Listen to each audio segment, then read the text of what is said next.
ఎంతమంది వచ్చారు? ఎంతమంది వచ్చారు? బాగానే వచ్చారు కానీ start. Good evening, everybody. Good evening, ma'am. I think 16 or 17 is a good number to start off. For a change, I will not just be touching upon the Unit 1. I will just shift to Unit 2 because there are relevant topics there. So I thought I will take that up and then we'll probably go to the other topics. Now, there are three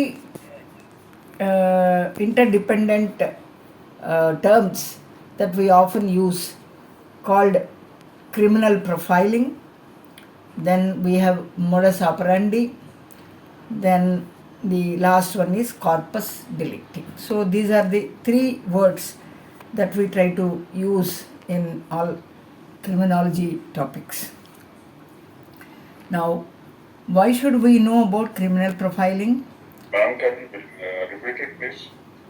This is, not there in the Unit 1, it is there in Unit 2. Unit 2 it is there. So since these topics are little relevant to the criminal theories and all, we try to criminal behavior theories and all, we try to learn, isn't it? So for that purpose I thought let me just switch over and then since these topics are also relevant, connected, so I thought I'll take this up. One is criminal profiling, and the second aspect is modus operandi. I'll give PowerPoint and notes later on. Just don't bother. Try to understand. I'll give the material. No, just don't bother. So the second one is modus operandi, and the third aspect is called the corpus delecti. So we try to understand these three different terms, interconnected, of course. Now, when we say the corpus delecti in the first place, now corpus delecti is nothing but it is the body of the crime. It is simply the body of the crime. That means corpus fund and all. In such scenarios we use corpus, isn't it? Corpus is the body, corpus fund and all, we use very frequently this word. So corpus delicti means in terms of crime, that is nothing but the body of the crime. So what do we understand by body of the crime? Now, when we have started the topic Indian Penal Code, I said crimes have been divided, they have been differentiated, and they are discussed under different chapters, and then there is a codification of all the crimes and all. Now, when we are trying to define a crime, particular crime, under a particular section, then we said the section is going to tell you, rather define, what that particular crime is all about, and whether that particular crime is fulfilling the concept of crime. That is, we said for a crime to constitute, we need to have two elements which we said are very essential for the crime. One is actus reus, the other one is the mens rea. So that is the act followed by a guilty mind, isn't it? A wrongful act followed by a guilty mind, isn't it? So this is what we try to understand. Now, in the section which defines any particular crime, there are definitions. One second. Okay. There are definitions which says that, which explains what is the actus reus part and what exactly is the intention part, rather the mens rea part, isn't it?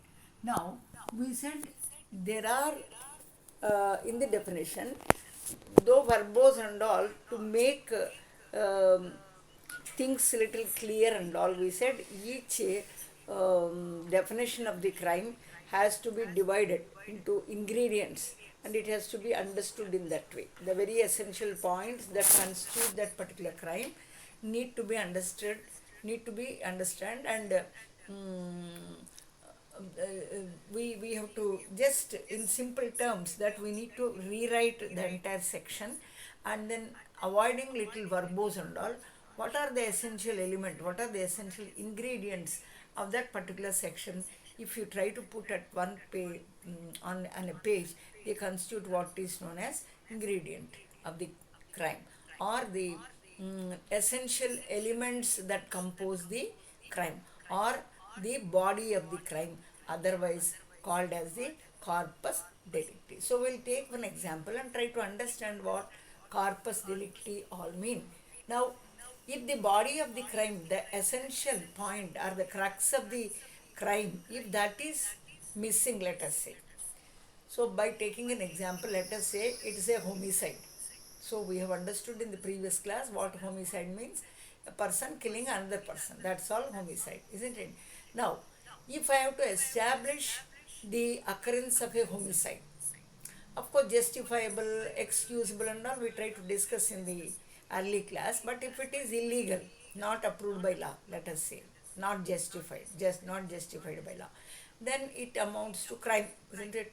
Now, in that case, what we try to understand is that crime has got an element, actus reus and then mens rea.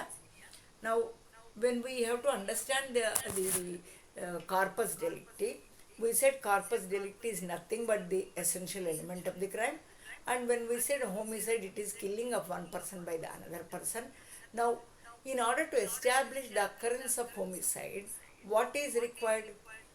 A human body has to be there, death of a person resulting, I mean, there is a body which has got no life and all. So all other investigations on the body should lead us to understand whether somebody killed him or he himself committed suicide and all other things.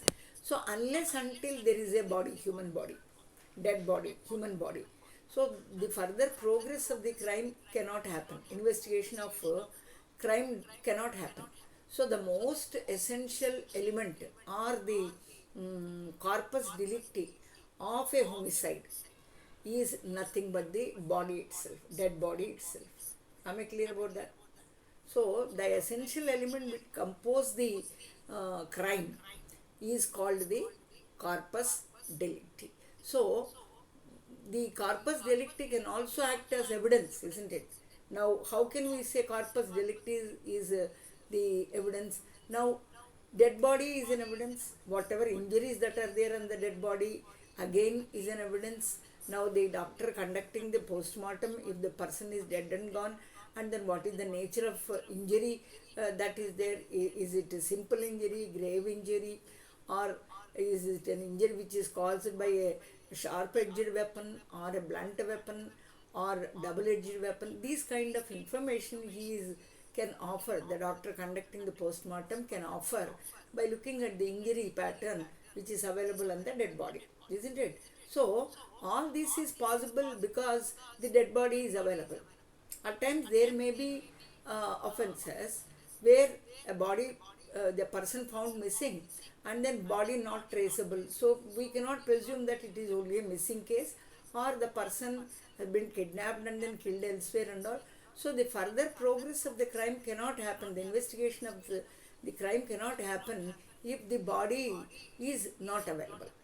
So no case, no further case, because there is no body. If you say that it is a homicide, definitely the dead body has to be there. So in that case, in homicide, the corpus delicti is the dead body. From there, all other investigations start. I mean, how the crime has taken place, who is the perpetrator of the crime, how he committed the crime, what is the crime weapon he must have most probably used, and then what does the injuries that are there in the body depict. So are they caused by multiple stabs, or is it only a single stab, or is it on the vital part? Which of the injuries that are there in the body cause the death of the person and all? How many people attacked him? These kind of things are possible. Further investigation and ultimately knowing the perpetrator can only happen in such cases only when there is a dead body, and all other criminal investigations will start only from there. So this is called the corpus delicti. I hope corpus delicti is understood by everybody. Is it okay? Everybody understood that? Yes, ma'am. Huh. Now, moving on to criminal profiling. So, we have done with corpus, it's a very simple chapter, it's a simple word to understand. If you write this much for a 5 marks question or 4 marks, that is sufficient.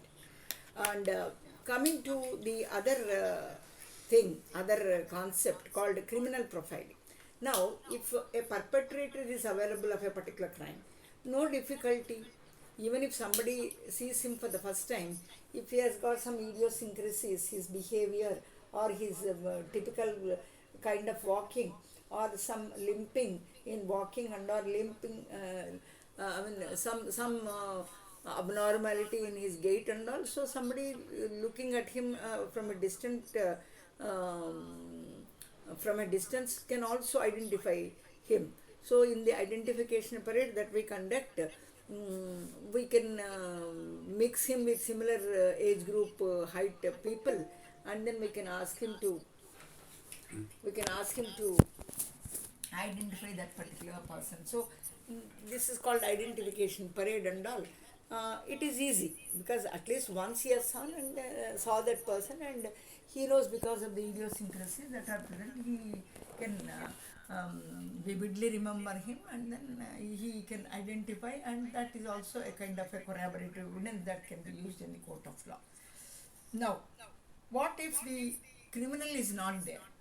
If the criminal is missing completely, he is not traceable. In such cases, is there any way out by looking at the evidences? Because whenever the criminal interacts with the environment in the process of committing crime, because after all, we said act leaves lot of action, and as a result of action, you see lot of things happening. So these we call as evidences, isn't it? So during that interaction, there may be so many other things that are available in the scene. That is, take the example of the recent rape and murder of the doctor.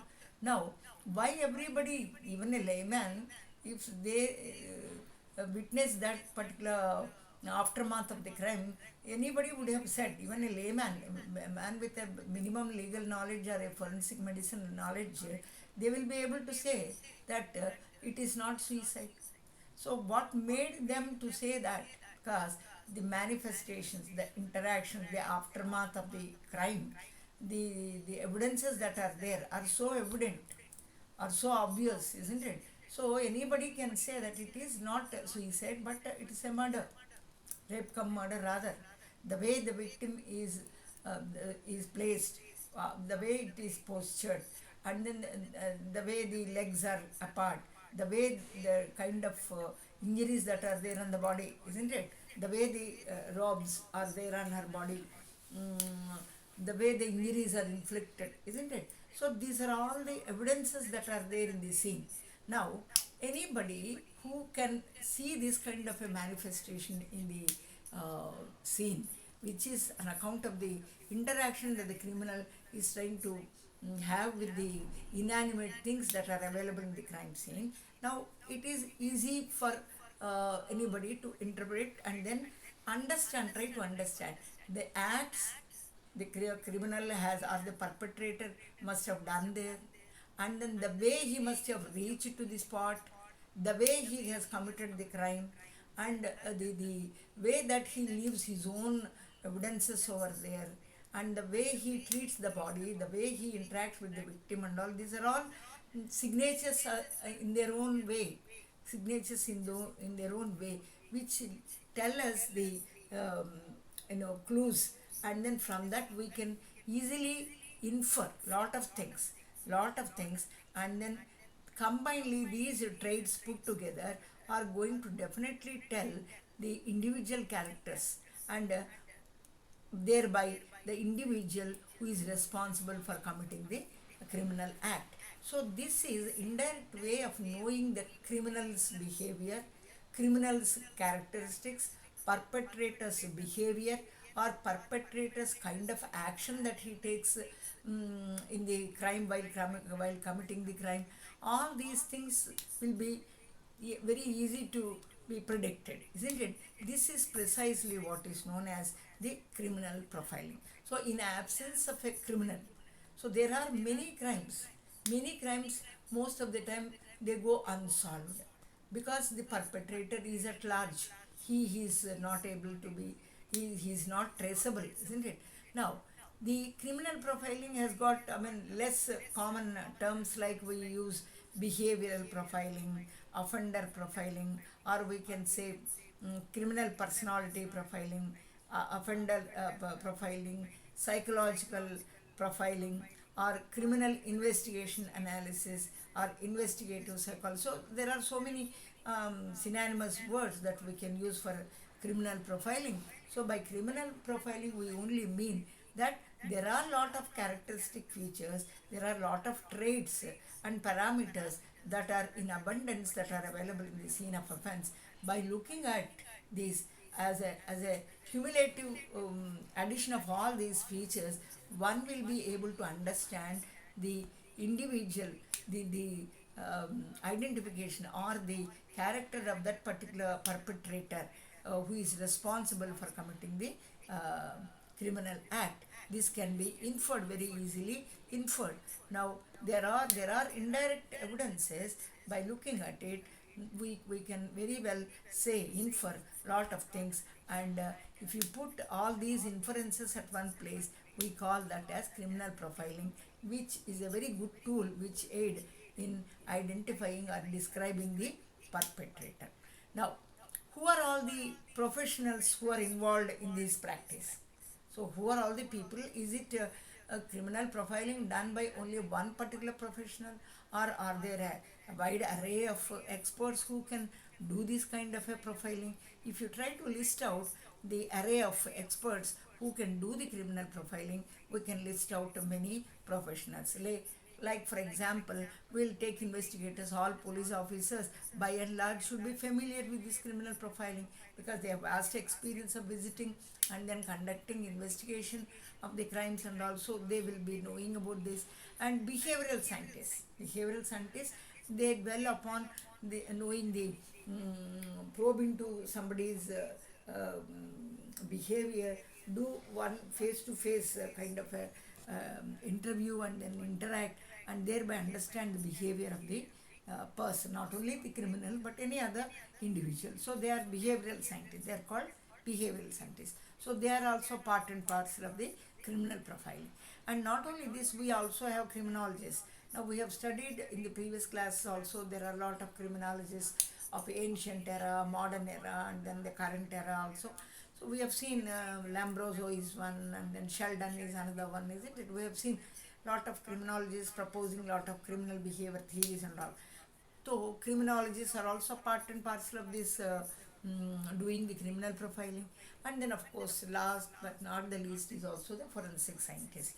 Now likewise, the criminal profiling can be done by a wide variety of professionals, or we can say a wide array of professionals. So all these people, they are experts in doing the criminal profiling.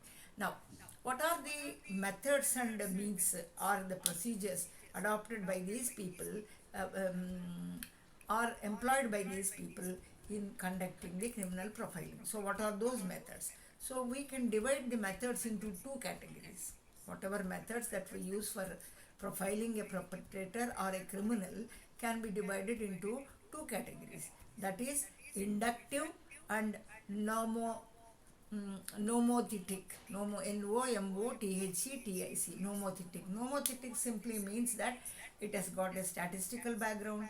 It is derived at after doing lot of experiments, and it is also predictive in nature. So any experiment which has got a statistical backup and which can be proved by doing an experiment, and which can be predictive, which can predict lot of things, if such a experiment is there, we call that experiment as nomothetic. Nomothetic. So inductive or nomothetic method is one kind of a method that we try to adopt in arriving at the profiling or in generating the criminal profiling. The second method, we can call it as the deductive method or ideographic method. IDIOGRAPHIC. Ideographic method. So what do you understand? Like in nomothetic method, where lot of statistics are used, lot of experiments are conducted, and it is also predictive in nature. Similarly, for deductive method also, if it is ideographic, it has got lot of features, three features, namely the logic. It is very very logical, it has got a rationale behind, and it is very discrete and concrete. So that is very concrete. So if any method or any experiment, if it fulfills these three parameters, namely logical, rational, and then concrete, then such a method is called ideographic, and that is deductive always in methodology. So two methodologies that we adopt for profiling the criminal fall under two categories, namely the inductive and deductive.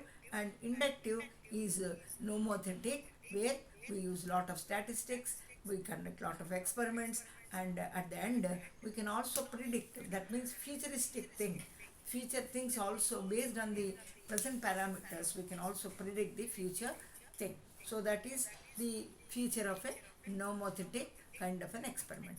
And when it comes to deductive or ideographic method, where it involves lot of logic, use of logic, and it is rational, and then when it is concrete, we call such method as either deductive or ideographic. Now, these are the two methods that we normally employ.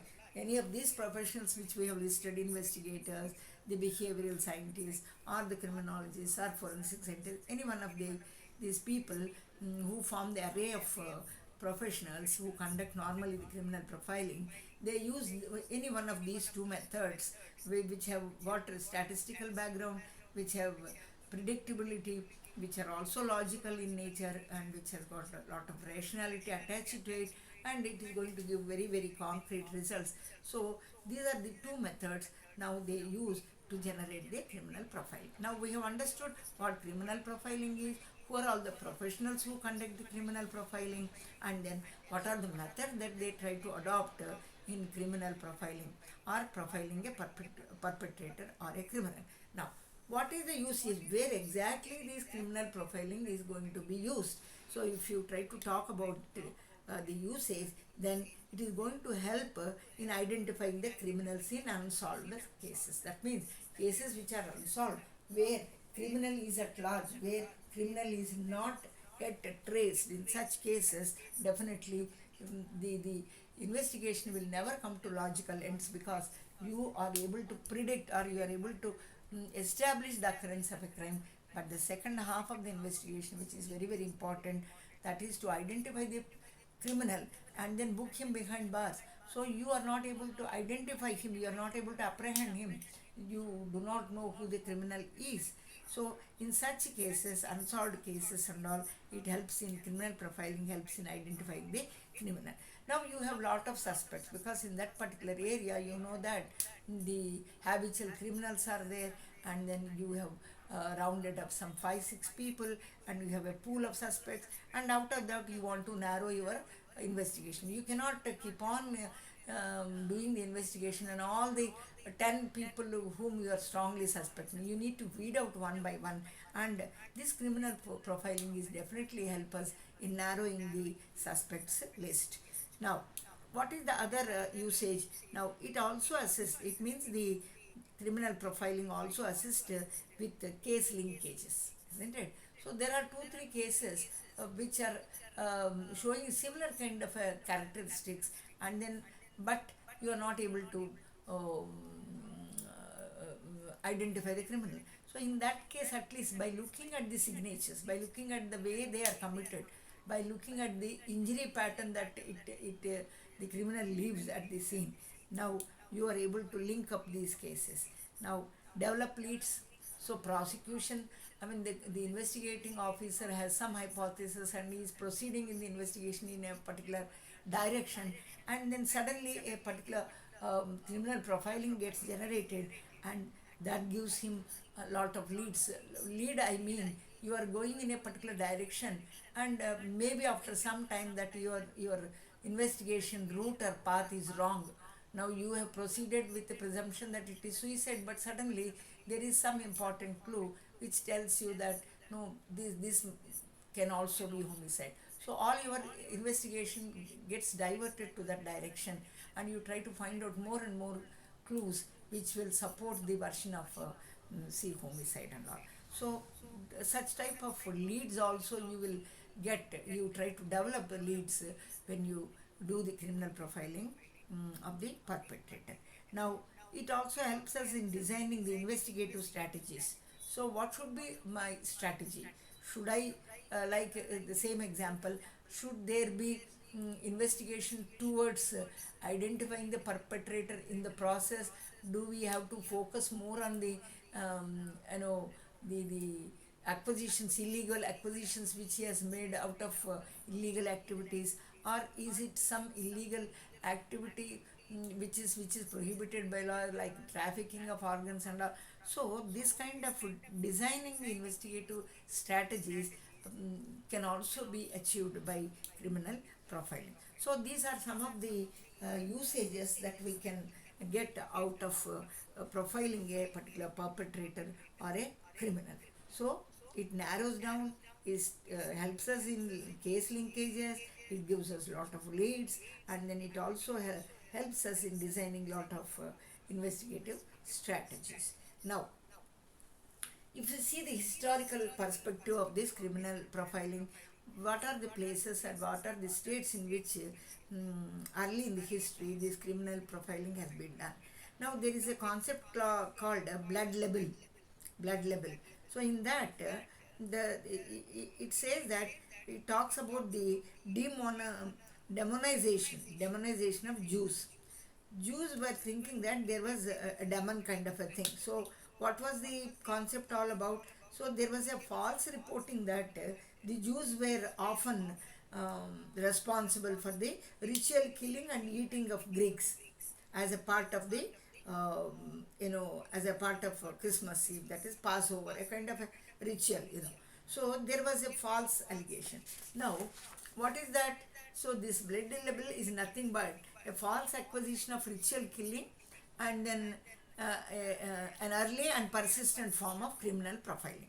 So they said, since this kind of blood libel showed a typical kind of a characteristic feature, a pattern, so a very similar pattern, whenever this is reported, whenever ritual killing is reported, there are a lot of similarities. There is a parameter pattern that is being observed, and they said it is definitely the handiwork of these Jews. So what is that?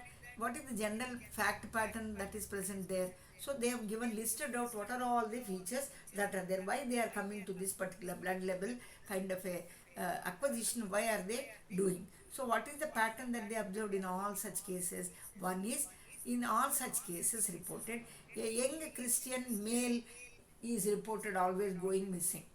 So always in such cases, what they observed is, it is always a young Christian, a male person that too, was the one who found always missing. That is number one parameter pattern. The second pattern is, a Jewish community is nearby. So whenever that thing is observed, whenever a male person is found, Christian male is found missing, so it is normally in the area where Jewish community is, they are as neighbors. So community is flooded with only Jewish community. So there is a population, very very thick population of Jewish community living over there. So that is another pattern they found.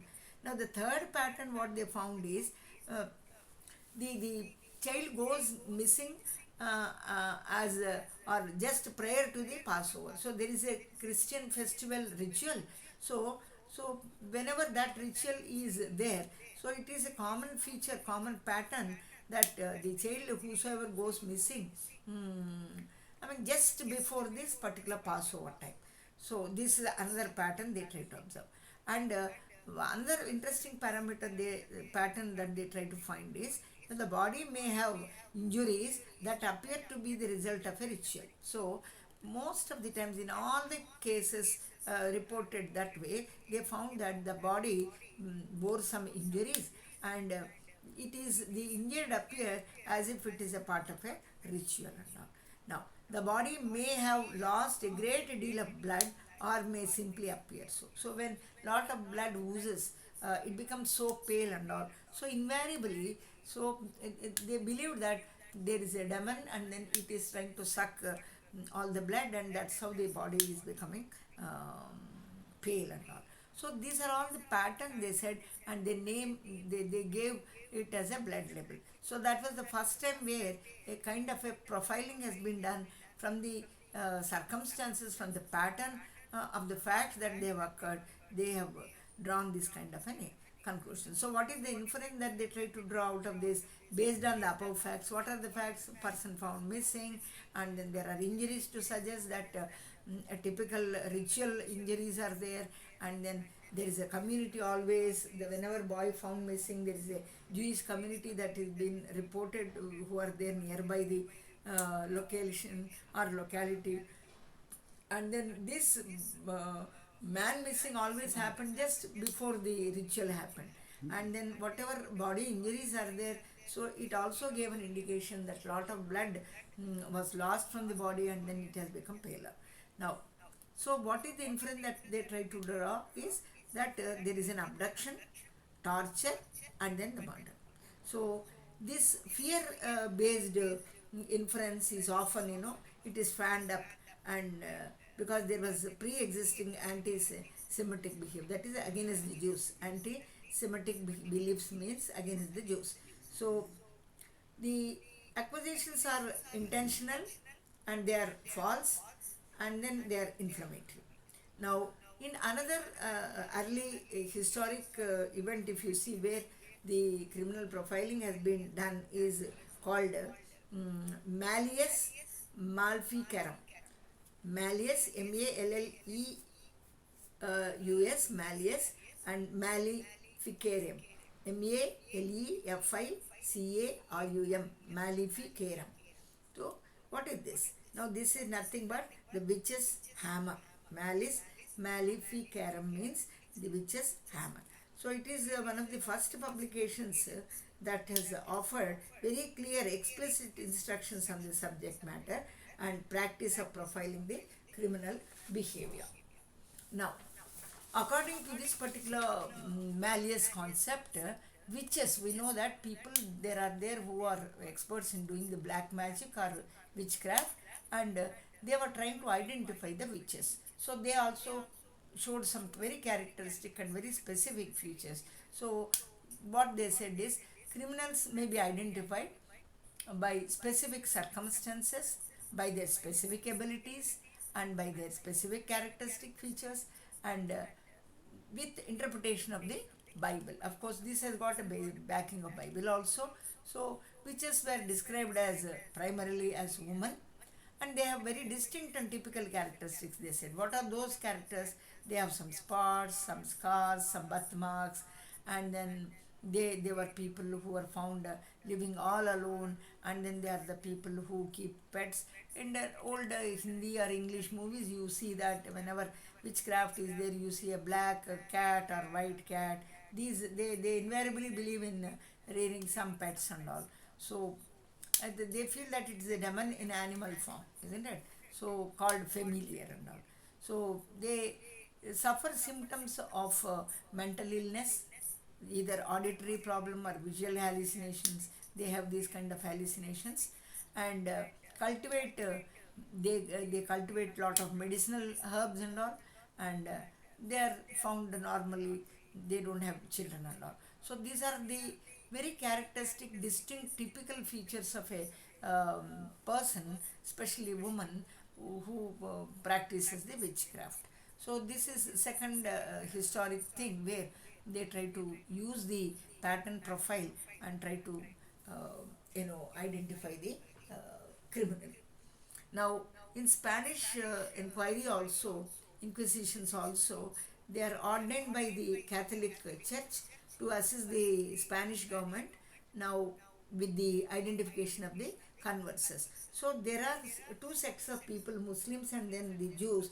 They were trying to pretend, or pretending as if they have converted completely to the Christianity, but the fact remained that they were only pretending and actual conversions not have happened.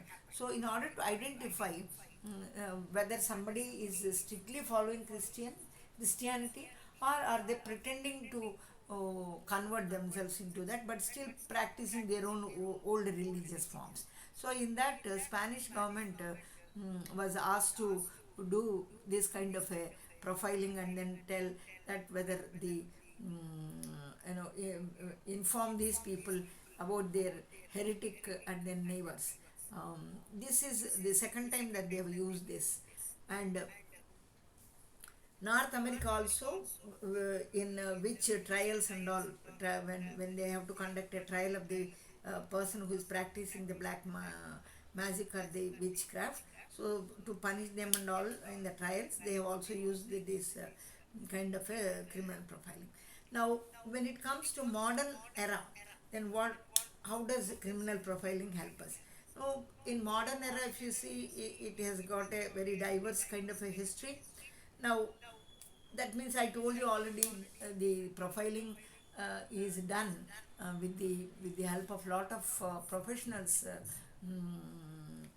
namely the criminologists, namely the behaviorist scientists, behavioral scientists, and then we have psychiatrists and then psychologists.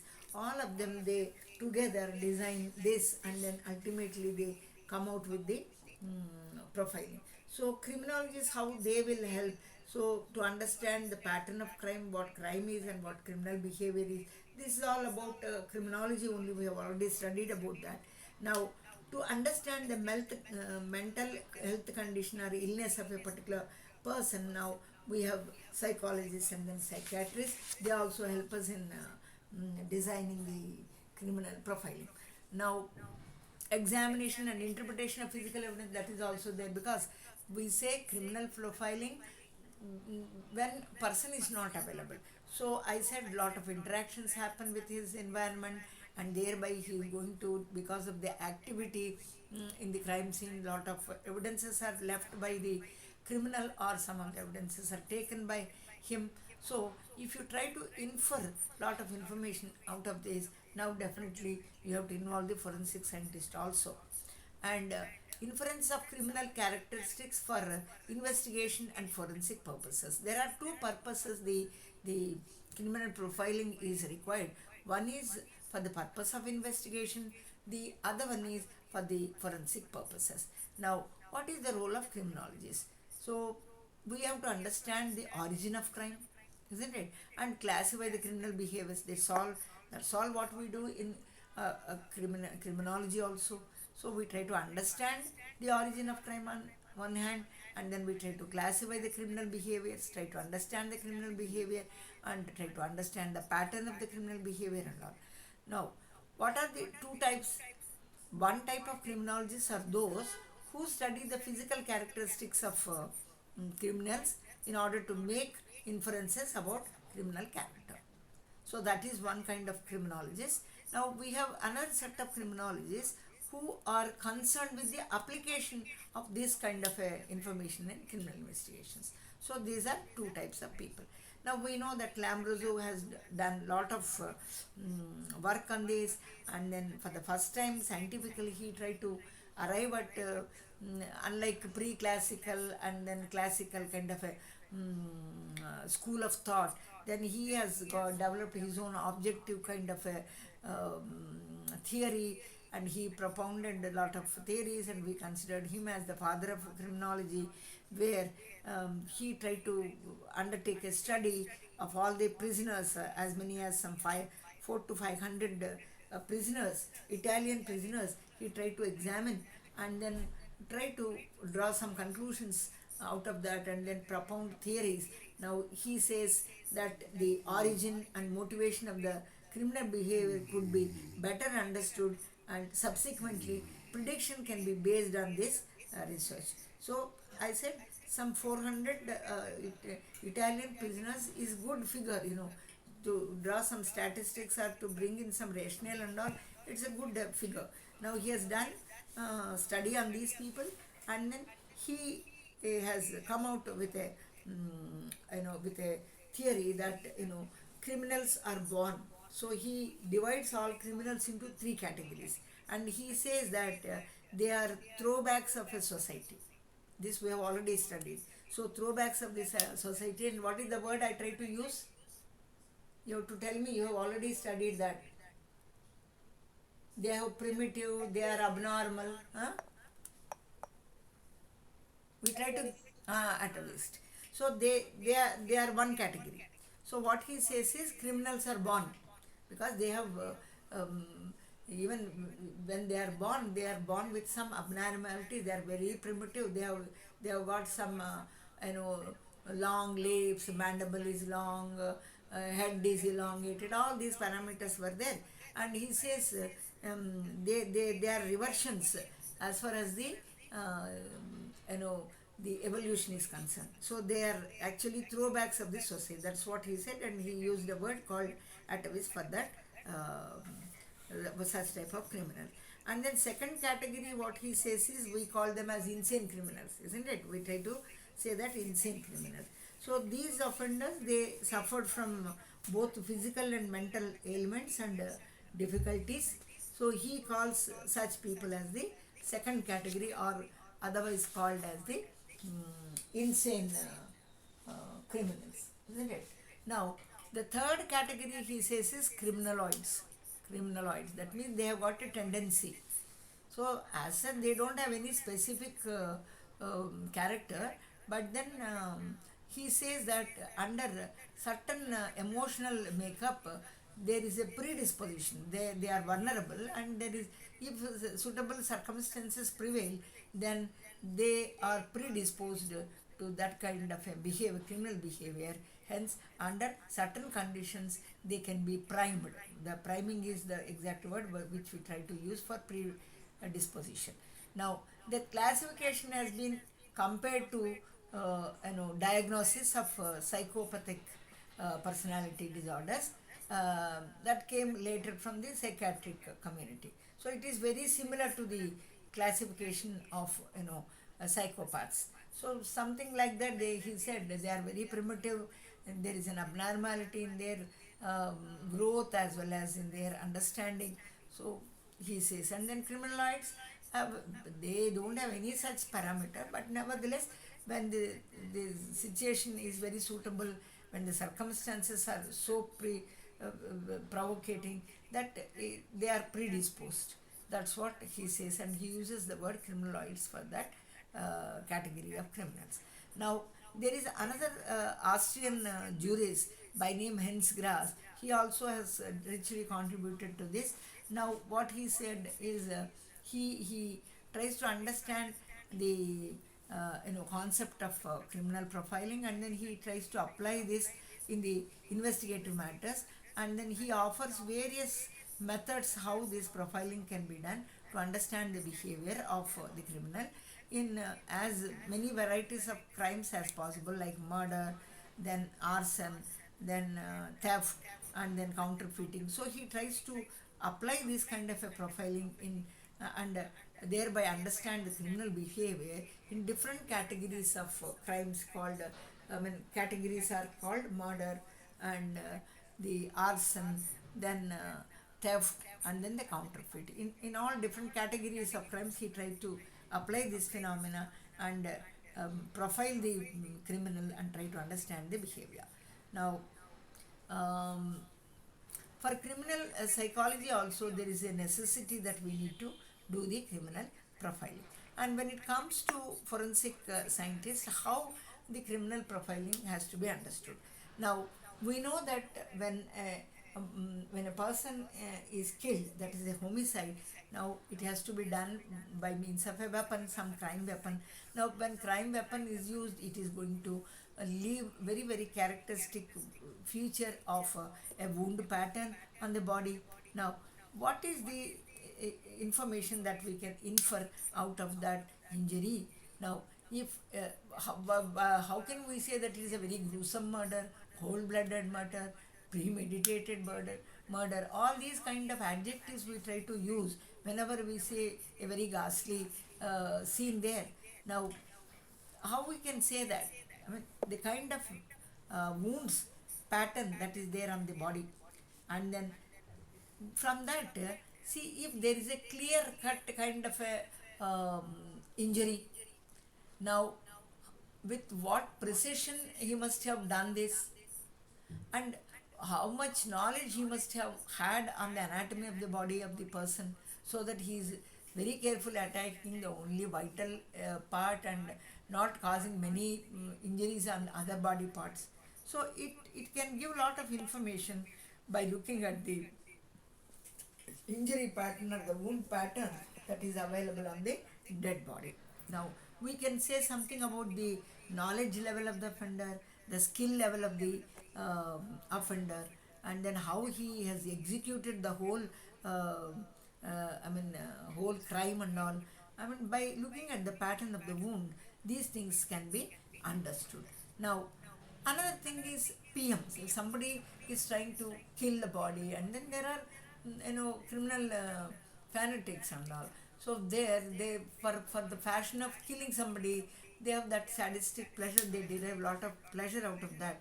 So they try to cut the body, try to remove body parts.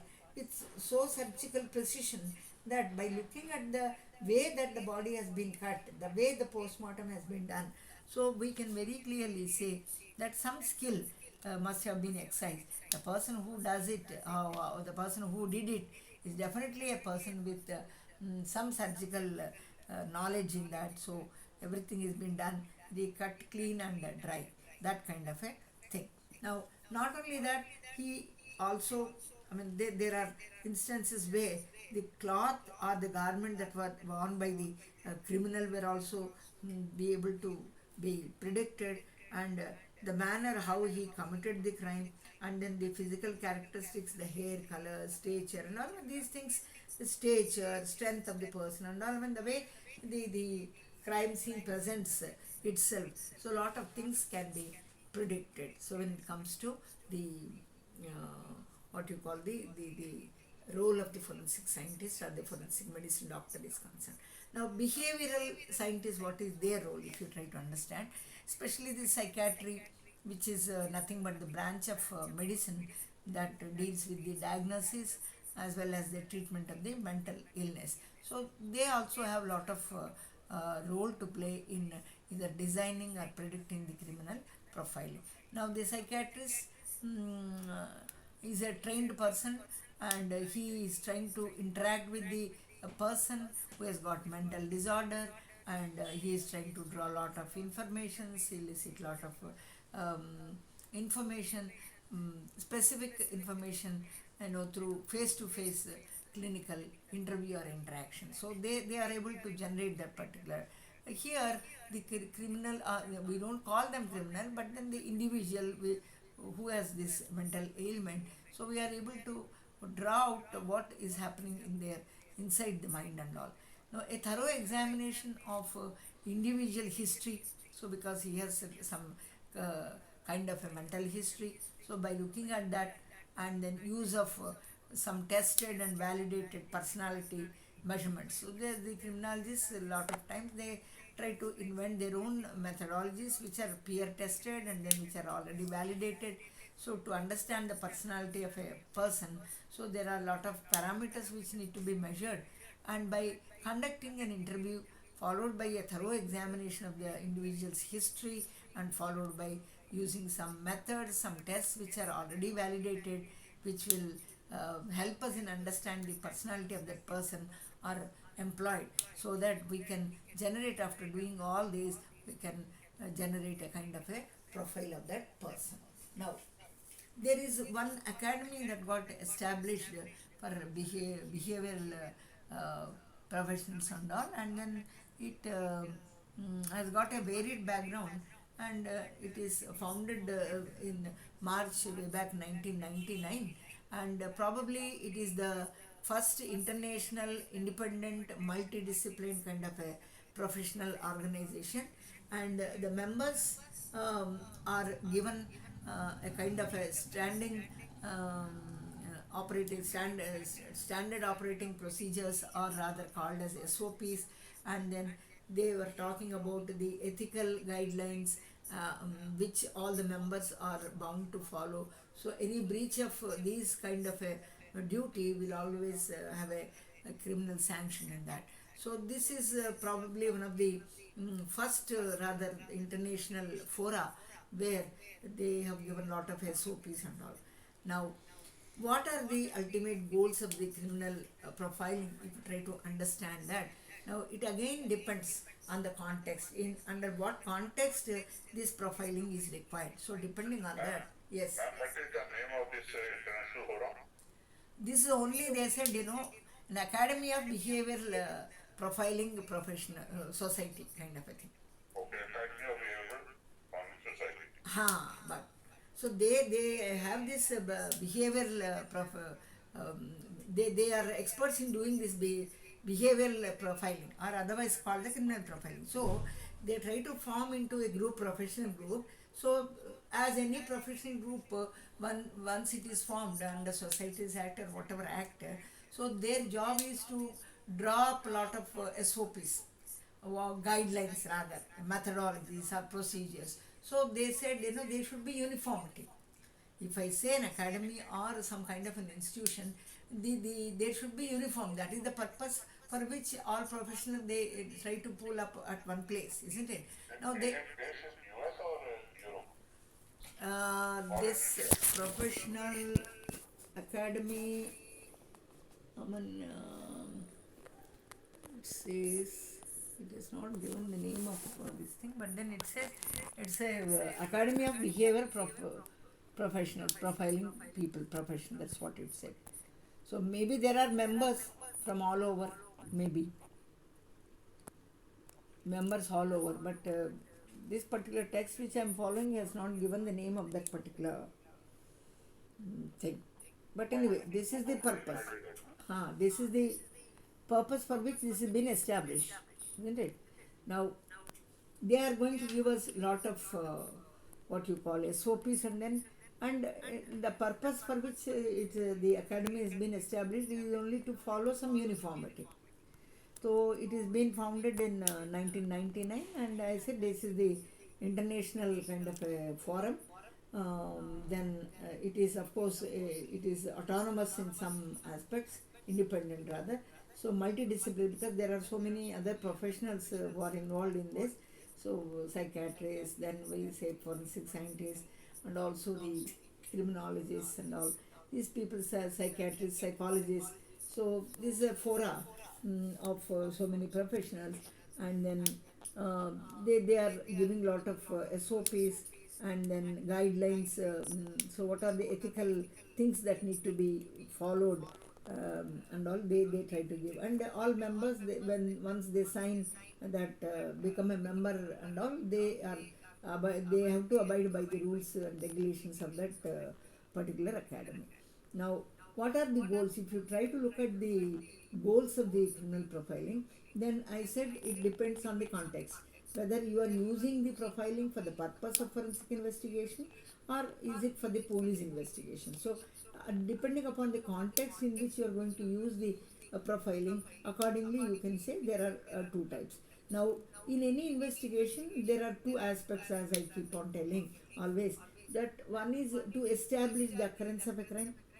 This can happen only by establishing the facts that compose the crime as per the definition of IPC and all. Now, once you do this, once you establish the facts of the case, and then once you establish the occurrence of a crime, now the second aspect is to identify the criminal, identify the suspect.